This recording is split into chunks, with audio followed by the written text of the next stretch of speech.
Okay, here's sample problem 5.3.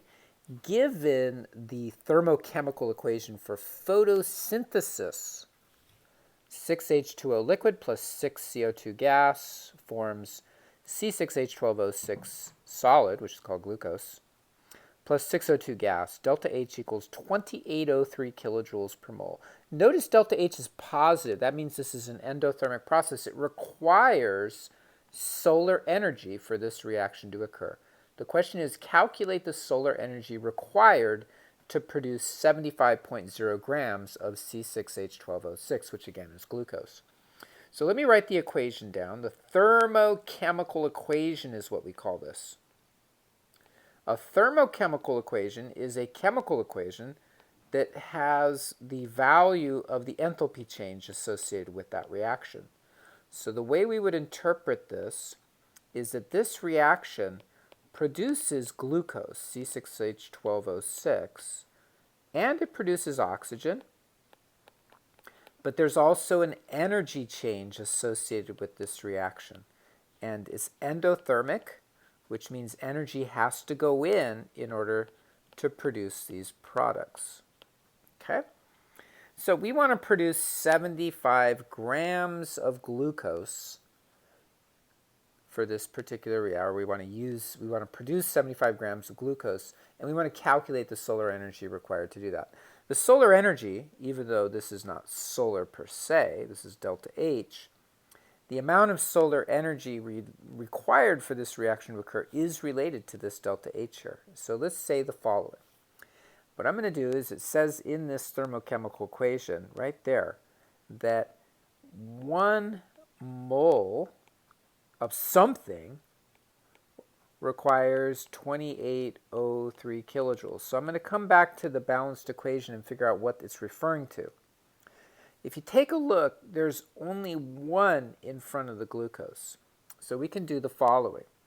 We can say it's 2803 kilojoules for every 1 mole of glucose. Okay? Now, they want to know how much solar energy is required to form glucose. Well, that's the formula right there, C6H12O6. So 2803 kilojoules of energy is required to make 1 mole of that particular compound. So we want to make not 1 mole, we want to make 75 grams. So let's do the following. Let's take the 75 grams of glucose and convert that to moles of glucose. And then what we could do is we could say it's 2803 kilojoules for every mole of it, for every 1 mole, and then multiply that by the number of moles of glucose that's in 75 grams. And that would give us the number of kilojoules that we want. Okay? So how do we convert grams of glucose into moles of glucose? Do you remember how to do that? That's something we covered all the way back in Chapter 3. What we do is we use the molar mass to convert to moles. Right? We use the molar mass to convert it to moles. So what's the molar mass for glucose? There's 6 carbons, so 6 times 12.01. There's 12 hydrogens, so 12 times 1.01. And there's 6 oxygens, so 6 times 16.00. If you add all those up, you get 180.18 grams is equal to 1 mole of that substance. That's the molar mass. 1 mole is 180.18 grams. That's how much it weighs. Okay? So now, if we want to convert to moles, we use this as a conversion factor. 75 grams of glucose, 1 mole of glucose is 180.18 grams of glucose. Okay, remember grams. Grams cancels, not moles. Let me erase this.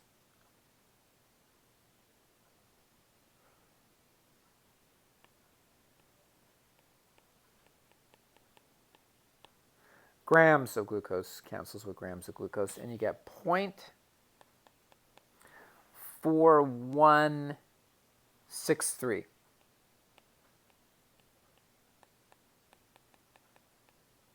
Okay, 4163. So now we can come back up here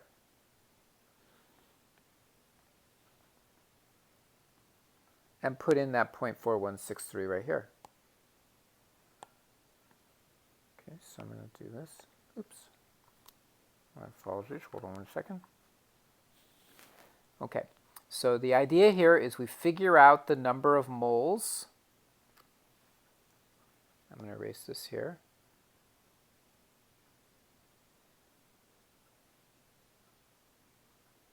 Which we did.